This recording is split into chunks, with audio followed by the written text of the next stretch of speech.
right, Jordan. Bryce Young, first overall pick. Jameis Winston, first overall pick. E.J. Manuel, first rounder. Christian Ponder, first rounder. They were all Manning Passing Academy invitees. You're part of that fraternity now. What does that feel like? It's a blessing for the men upstairs, obviously, to be here. Obviously, with Peyton, Eli, the rest of the quarterbacks across the country that are top guys, and it's a blessing to talk to them and hear their perspective on things and how they see things and what goes on at their school with their teammates, and it's an awesome experience. I guess when you got that invite, did it sink in? Did it sink in during the drive out here with your dad? I mean, when did it kind of hit you that you've arrived nationally? It feels like now. Yeah, when I got the invite, it was pretty cool. I talked to Coach Norvell, obviously. Just a blessing, man. Talking with Jameis, who was here, and things like that. It's still hitting me, looking around all the kids and just seeing this it's pretty cool. I think you've always thought you had this in you, man. But does this kind of validate, just how talented you are that you're invited out as a leader? Yes, sir. Once again, I'm honored and blessed to be here. Seeing all the other guys watch Drake May, Joe Milton, all these guys across the country. You see them ball out all year long, and you're here with them, competing with them and talking with them. So yeah, it's awesome for sure. I was here 4 years ago because Alex Hornibrook was here. Yes, sir. A lot of fans were thinking that maybe that guy was going to be the solution to the problems of Florida State, and you've been there the whole time. And just this process of, I don't know, call it waiting your turn or growing. I mean, can you reflect on where you've come in the 4 or 5 years that you've been part of this program now? Yeah, I've came a long way. Obviously, everyone has seen the process. It wasn't easy. I couldn't do that without Alex Hornibrook, James Blackman, all those guys that helped me along the way, my teammates, my family, the coaches. Couldn't do it by myself, so that was a journey for sure.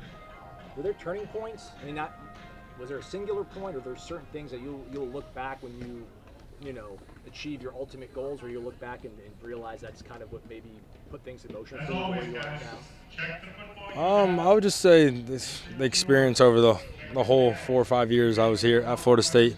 I wouldn't say there's one turning point. Obviously, Boston College, going back to that.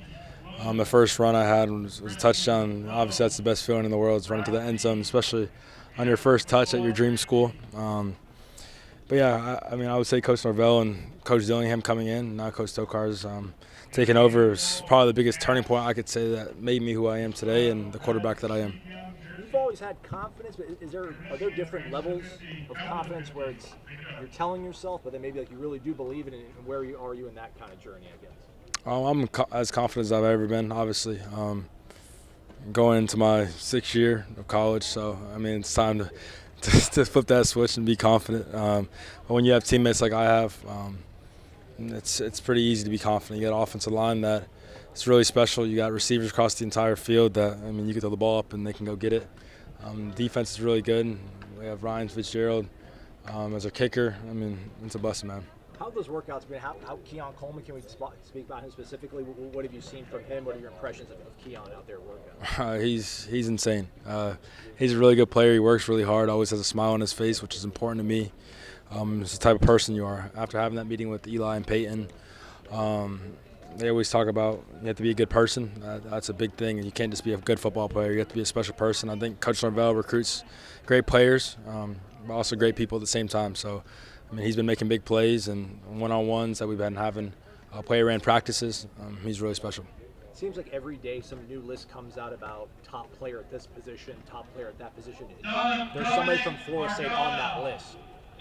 People know about you guys. You guys are, you're no longer an afterthought. What is it like now, knowing that everyone knows you guys are back to where Florida State wants to be? I feel like we just can't have that mindset. We've been down in the dumps for years. We just got to have the same mindset going into every year. Is go in, take it day by day, win the game in front of us, win the play in front of us. Can't get too far ahead. Obviously, the accolades are amazing, and it's cool to be talked about in the preseason, but we want to be talked about in the postseason. But sometimes you guys play the whole disrespect card. You guys can't play the disrespect card anymore. Yeah. How do you then keep your mind right? I think we always have a chip on our shoulder no matter what, because we know where we were last year, 2 years ago, 3 years ago. We've been down pretty bad, so I think we all felt that. There's a lot of guys that were still on the team that, what were we, 5 and 7, 5 and 7. Yeah, 5 and 7. a lot of guys were there on that team, so we know how it feels. I go out every single day with a chip on my shoulder. I think we work like that. We work with the chip on our shoulder. Obviously, summer workouts are tough, and you don't see guys complaining. It's all about the work. Are you guys being pushed more? You feel like in these summer workouts, whether it's Coach Storms or whether it's each other, holding each other accountable? I think it's holding each other accountable. We have a lot of leaders now that have been through a lot. Got transfers that came in that were at different schools that want to be successful. We know what our goals are. Have a lot of aspirations just for this season. So we have a lot of goals, and we're all pushing each other. Destin Hill, I mean, for some guys who are new here, but you've probably heard his name a long while ago. What have been the impressions of him so far? Oh, he's a hard worker. That's the first impression I have on him is he works hard, which is the most important thing. He's a good person, like I always talk about, and he's a special player.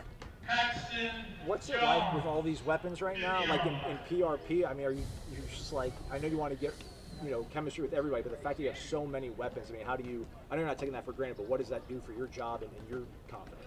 Makes a quarterback's job easier when you have guys like that across the field. At every position, running back, tight end, receiver. I mean, it makes my job easier. I'm confident as ever. When you could go out and just throw the ball up in the air and have Johnny Wilson or Keon or Kentron, one of those big guys, go up and get the ball and bring it down and make plays after the catch. So it's special. Is there a feeling, is there an understanding, you think, in that locker room of what you guys have and what you really can achieve? Like, I don't know if you guys say the words national championship, but is there an understanding, spoken or unspoken, of what you guys are capable of this year? Yeah, we speak about it. Obviously the players. Coach Norvell usually does not speak about it much, but he did bring it up this year. We know who we have. We have athletes across the field that can match up with anyone across the country. No doubt in my mind. We know how hard we work. We know what type of people we are. I just feel like everyone's been through so much in their careers. We're willing to put it all on the line and give Florida State what they deserve. Do you kind of did you get chills like when you heard Coach bring it up for the first time? Oh, yes, sir. Obviously, we talked about ACC championship last year, all that type of stuff. But we honestly, man, we just got to focus on the game in front of us. I mean, we win the game in front of us, and we'll worry about that when we get there. Last couple ones, just, I've got an older brother. He's the favorite. Not saying Devin is for you, but just what's it been like, I'd love to talk to your dad about it, but, like, what's it feel like? We all want to make our dads proud, man. And I know this is a small part of it, but just to spend time with your dad, like road tripping out here to the Manning Passing Academy, man, like, how cool is that? How happy does that make you feel? It makes me feel really happy. I mean, Father's Day was Sunday? Yeah. I asked my dad on Monday. I knew he would enjoy to come out here and just experience this with me. He made me who I am today. He always pushed me and always supported me, which I'm blessed to have. There's guys that don't have a father that's out there that's pushing them. And they're every step of the way. My dad has been there every step of the way. They don't miss a game. I'm so honored and blessed to have him in my life and call him my dad. I mean, you're very honest and transparent about like what you've experienced as the quarterback and going through everything. Like when you see like your dad sees what you've done, and he's had to process that. I guess how fulfilling is it to know that like you're coming around and showing him just what he's done for you. I would say, I mean, it's cool for sure to make him proud. I mean, he was there when I was getting booed in the stadium against Notre Dame. He experienced that all of me, everything that I went through in my career. He's been there and experienced it with me, which is so cool that we're here today. My family has pushed me the entire way. Couldn't do it without them. I wouldn't be able to have a smile on my face every single day without them. So yeah, it's a blessing. So, what do you think Peyton? What was the big message that Peyton and Eli had for you guys in there? Yeah, there's a bunch. Honestly, man, they talked to us about pre-game stuff and how they go through film. Being a good person, that matters when it comes to earning the respect of your teammates. You never ask for respect; you always earn respect. I learned a lot. I mean, Garrett Gilbert is in there. He's had a career where we've went everywhere. He's been dropped off of a lot of NFL teams, picked up by another ones. So just hearing all their different experiences was really cool. And people don't believe it yet. You're a quarterback, right, man? Yes, sir. I'm a quarterback. Yes, sir. Yes, sir. I am. Yes, sir. Hey,